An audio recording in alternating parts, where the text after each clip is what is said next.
I still vividly remember that day, the day I first met Mr. Bennett in the pediatric ward of Massachusetts General Hospital. Spring sunlight was streaming through the windows of the patient rooms as I made my routine rounds through the corridors, filled with the familiar scent of disinfectant. An elderly gentleman in an expensive suit visited one of my critically ill pediatric patients. He was the patient's grandfather, Robert Bennett, who would later become my father-in-law. That evening, when his son Michael came to visit, we exchanged words for the first time.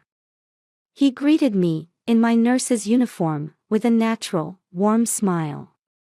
"Nurse, my father told me about you. Thank you so much for taking such dedicated care of my grandfather."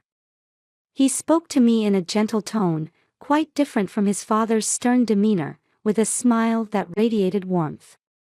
His eyes held a kindness that respected others as equals. That was our beginning. My courtship with Michael was like something out of a movie. Despite his prestigious position as a senior engineer at a Google-affiliated company, he was surprisingly humble and treated me, a nurse from a middle-class family, with genuine respect. On weekends, we would stroll through the Boston Museum of Fine Arts and the Public Garden, and attend classical concerts in old churches. However, the first shadow fell over our happiness when I met his mother. In the quiet residential area of Chestnut Hill, a Victorian mansion stood with dignified elegance beyond a garden where magnolias bloomed in full glory. Patricia Bennett received me in that mansion. In a reception room filled with antique furniture, she maintained perfect poise while pouring tea. Yet from that moment, I noticed something cold in her eyes. Behind her flawless smile, I caught a glimpse of contempt. A nurse? Well, that's a noble profession. Though young women in this area tend to choose more, shall we say, creative careers. The sarcasm in her words was unmistakable. Contempt for me seemed to ooze from her entire being, clothed in luxury brands. After our engagement announcement, the situation gradually worsened. During the wedding preparations, Mrs. Patricia orchestrated various forms of harassment. Most memorable was on our wedding day when she had arranged for the venue staff to mistake me for a cleaning lady. The staff looked utterly confused when they saw me in my white wedding gown. Nevertheless, our wedding was beautiful. At St. Thomas Church in Chestnut Hill, bathed in spring sunlight, we exchanged our vows of eternal love. Light streaming through the stained glass windows seemed to bless us as we stood at the altar. However, the real trial came afterward. My mother-in-law's reaction when I announced my pregnancy still pains my heart. We sat across from each other at her luxurious dining room table. "Oh my, carrying my grandchild. Are you quite sure?" It didn't take long to understand the implication of those words. Soon after, rumors about me began circulating in Chestnut Hill's social circles. Led by Margaret Sullivan, Patricia's best friend, whispers about the nurse who seduced a son from a good family began floating around elegant tea parties. As my due date approached, the situation became even more serious. On the day of my baby shower, my mother-in-law suddenly claimed illness and didn't attend. I later learned she had been enjoying lunch with friends at the country club that day.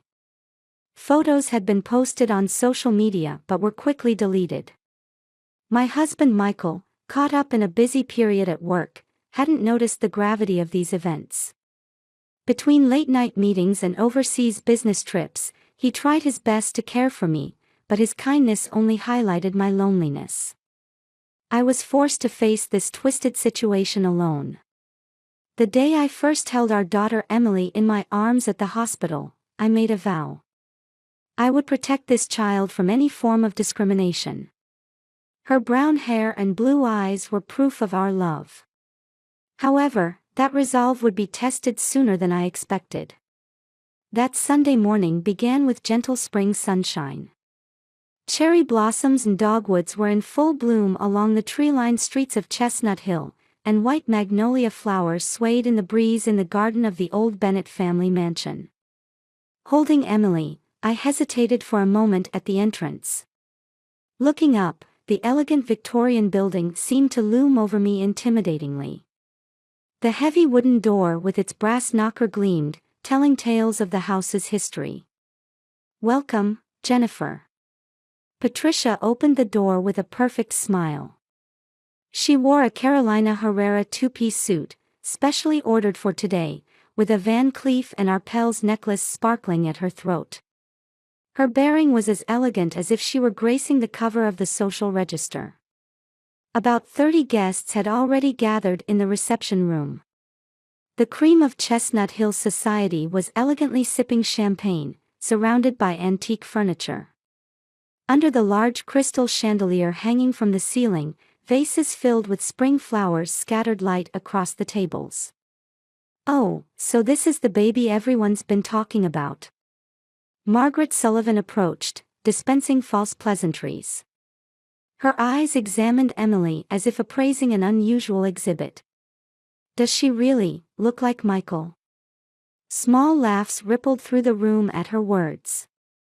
I held Emily closer to my chest, instinctively protecting her from the deliberate malice. The party proceeded with superficial elegance. Exquisite hors d'oeuvres were served one after another, accompanied by fine wines and impeccable service from perfectly trained staff. Yet beneath this refined atmosphere, something cold always lurked. The gift-giving ceremony began. A Hermès baby blanket, a Tiffany silver spoon, a Ralph Lauren baby clothing collection. Each gift seemed to proclaim the social status of its giver. Finally, Patricia stood up. "This is my special gift." She presented a small box tied with a blue ribbon. The room's atmosphere seemed to freeze for a moment. "Go ahead, open it." My hands trembled. Inside the box was a pink cat collar with a Tiffany charm, clearly expensive, but its meaning was cruelly clear. "Oh, isn't it perfect?"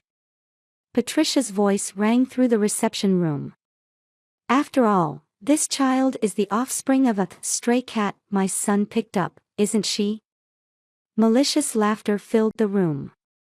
Before my eyes, Patricia brought the collar close to Emily's neck, her gestures almost like someone petting a real kitten.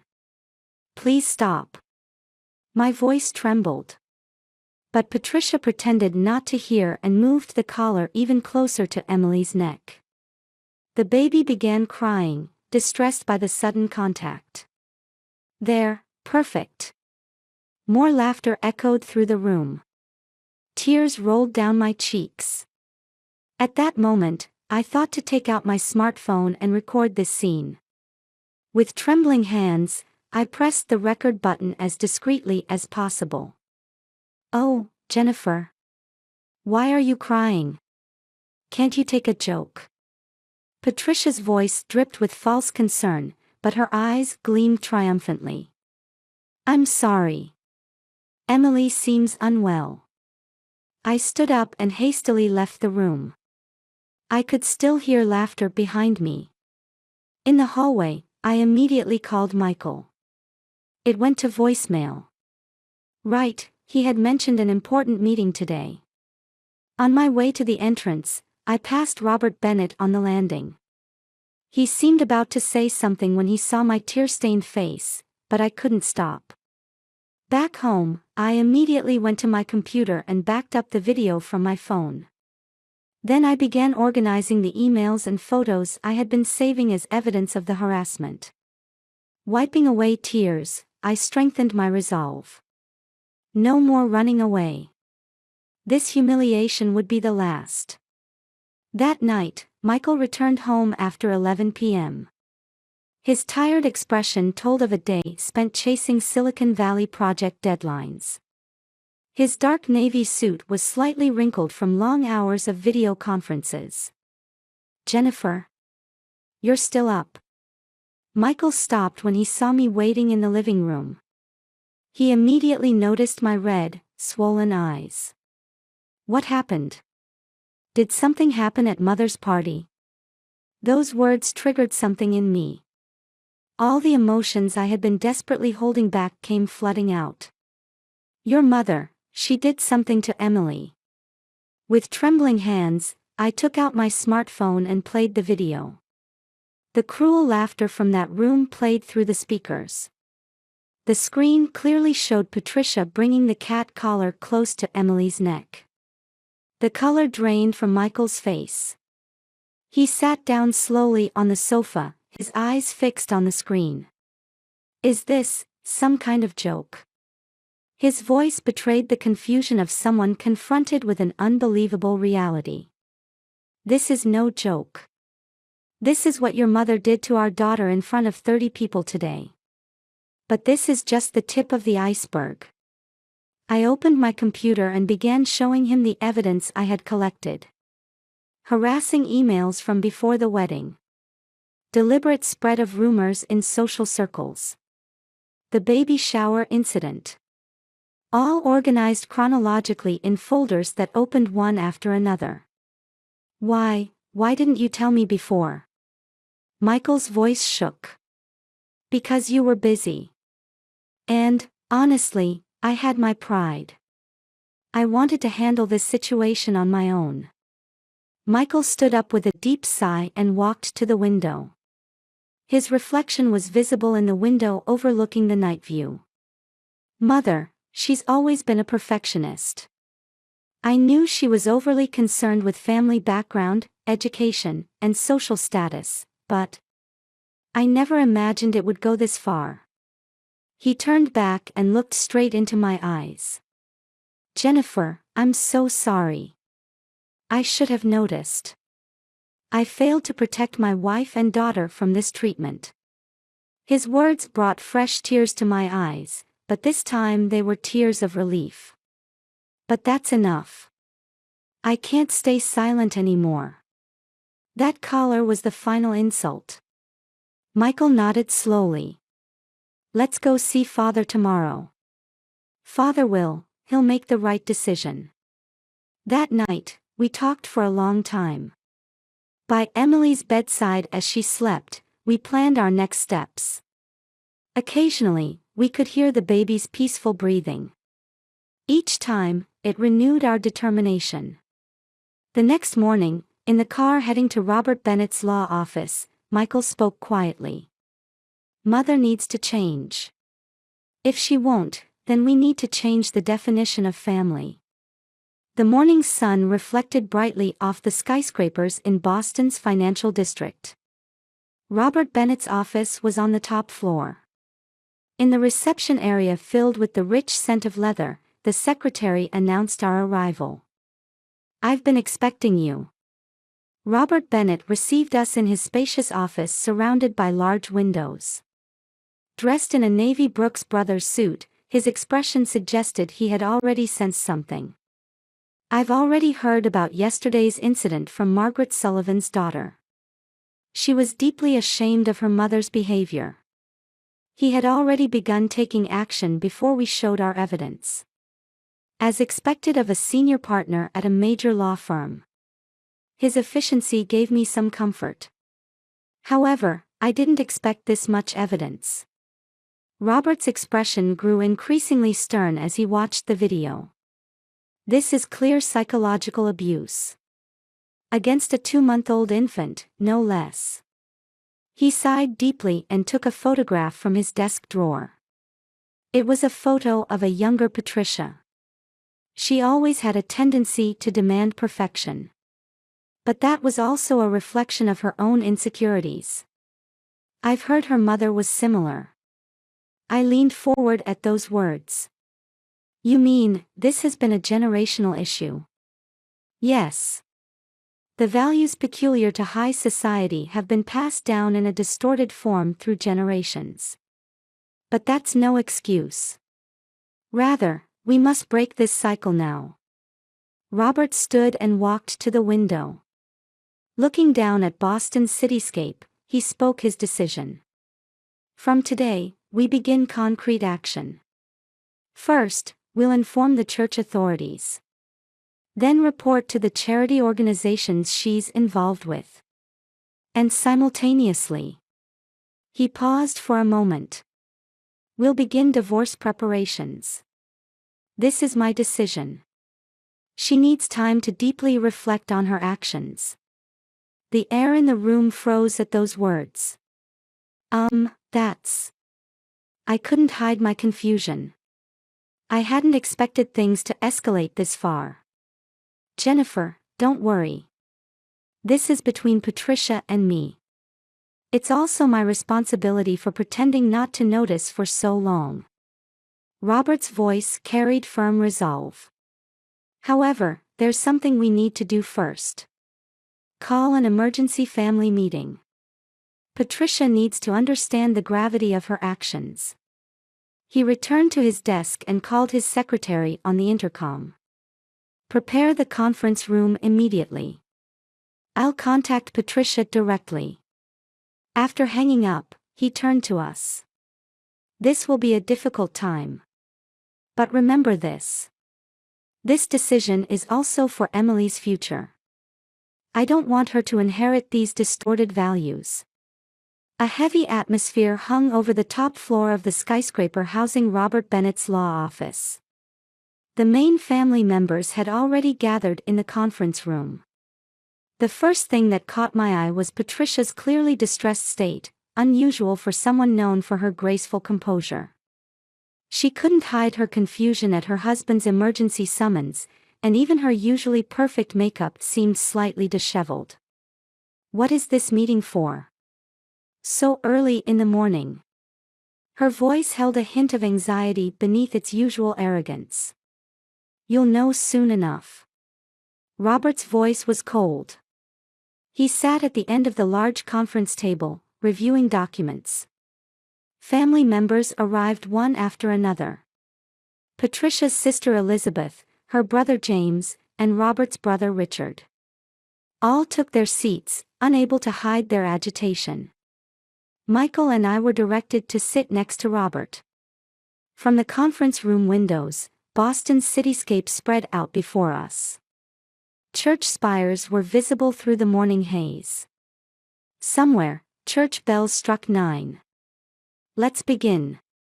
Robert stood up. He took a tablet and projected an image onto the wall screen. Patricia, could you explain this? The screen showed footage from that Sunday's party. The audio began playing through the room. Patricia's cruel words, the surrounding laughter, and the babies crying. This can't be. The color drained from Patricia's face. Wait, this was just a joke. Everyone was laughing, weren't they? A joke? Robert's voice resonated deeply. You call psychological abuse of a 2-month-old infant a joke. He manipulated the tablet further. The screen displayed evidence of past harassment, one after another. Emails, social media posts, secretly taken photos. All organized chronologically. Were these all jokes too? But she. Patricia pointed at me. She's not of our class. How could a mere middle-class nurse be part of our family? Silence. Robert's angry voice echoed through the conference room. Everyone held their breath. That statement just made everything clear. Your deep-rooted discrimination. He took out some documents. This is a divorce mediation application. I've already consulted with lawyers. What? Patricia's voice trembled. And these are copies of reports to the board. More documents were presented. A demand for resignation from the Boston Ladies Charity Foundation presidency. Notice of removal from the St. Thomas Church Board. And... Wait! Patricia cried out. Don't I have a right to explain? You've already exercised that right, Robert said coldly. Just now, you revealed your true feelings in front of everyone. A heavy silence fell over the conference room. Your actions go beyond individual misconduct. This time, Richard Bennett spoke up. "This is a serious matter affecting the honor of the Bennett family. Appropriate measures are necessary." "So, you're cutting me off?" Patricia's voice took on a hysterical tone. "You need time for deep reflection and rehabilitation," Richard continued. "First, I suggest you move to the family home in Cambridge." "Cambridge? But that old house." "You have no choice," Robert interrupted. "The arrangements with the moving company are already made." At this point, Elizabeth quietly spoke up. "Patricia, you've always sought perfection too much. Just like Mother. Liz. Even you. But this time you went too far. A baby? To be so cruel to a 2-month-old baby." Tears welled up in Elizabeth's eyes. "We received similar treatment from Mother. But to repeat it with the next generation." Her words changed the atmosphere in the conference room. Family members who had been silent began speaking up. The darkness carried by generations of Bennett women gradually came to light. "That's exactly why," Robert raised his voice. "We must break this chain now." He stood and walked to the window. "Patricia, you have two choices. One is to accept all these measures and walk the path of rehabilitation while receiving counseling. The other is all-out confrontation. But in that case, we won't hesitate to take legal action. We have plenty of evidence of abuse." "You mean, criminal charges?" Patricia's voice was like a shriek. "That depends on your choice." At this moment, something unexpected happened. Michael, who had been sitting quietly, suddenly stood up. "Mother." His voice was filled with sadness. "I love you. But if you're not willing to change." He placed his hand on my shoulder. "I will fully support Father's measures to protect my family. This might be my final act of filial love." At those words, Patricia's composure crumbled. For the first time, she began shedding real tears. "Michael. I. She suddenly turned to face me. "Jennifer. But the words wouldn't come. Instead, she began sobbing violently. The heavy atmosphere in the conference room gradually began to shift. Outside the window, a ray of light began breaking through the clouds. Robert slowly began gathering the documents. "Let's confirm the decisions. Patricia will move to the family home in Cambridge. She will immediately resign from all social positions. She will receive counseling twice a week. For 6 months, she will be prohibited from meeting Emily. Any contact after that will depend on the counselor's judgment. Are there any objections?" Everyone in the room quietly nodded, each carrying their own thoughts. After the meeting, I found myself alone with Robert in the hallway. "Are such severe measures really?" "Jennifer," he smiled gently. "Sometimes we must hurt those we love to save them. That's what real family means." I nodded deeply at his words.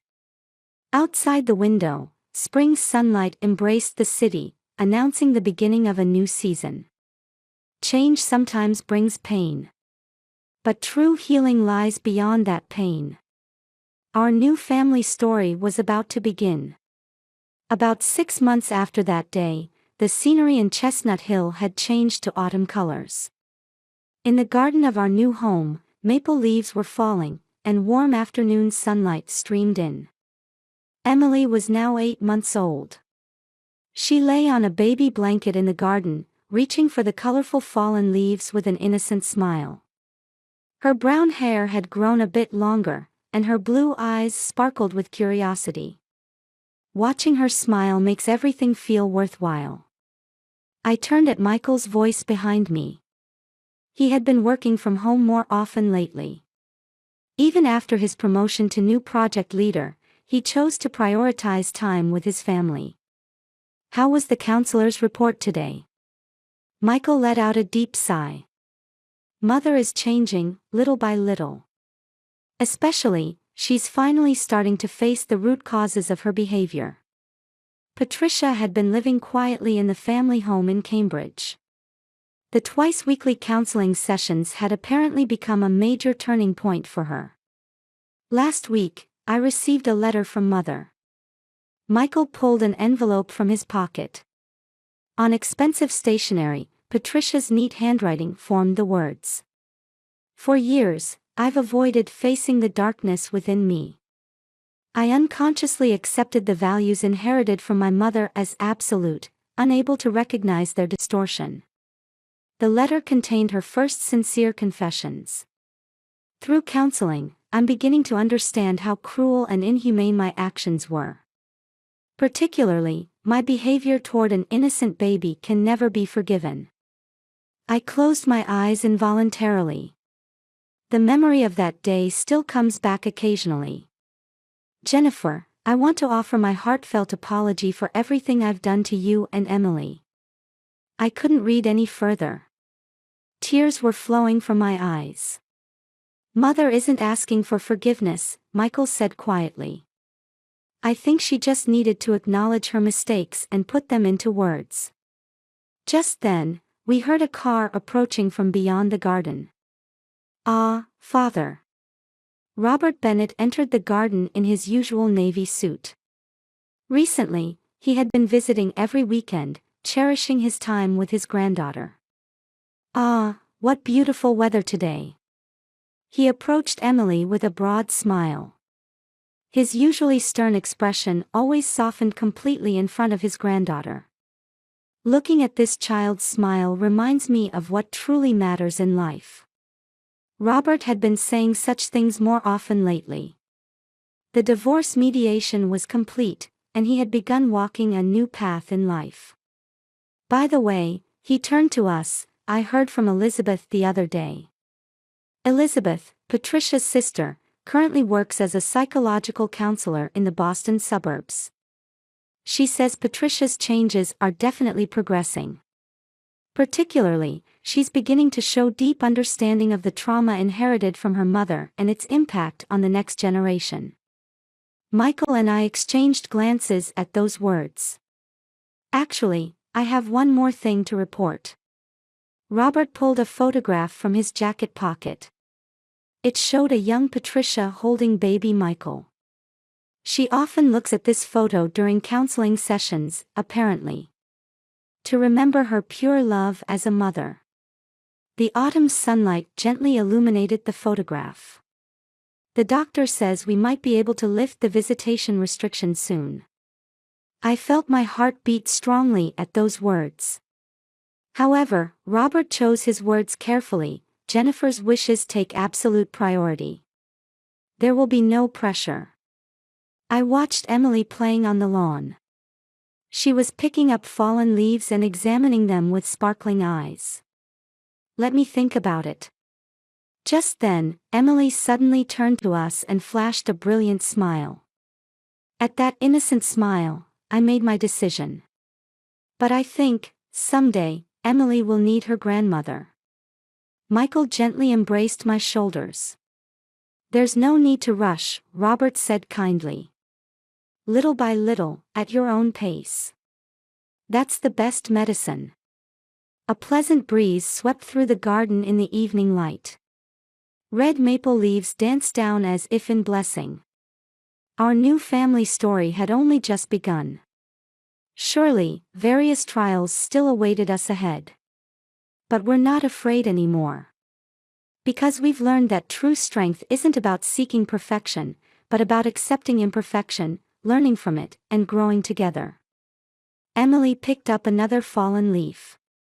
Her profile, illuminated by the setting sun, shone like an angel. Hope always exists in such simple daily moments. We had etched this certain truth in our hearts.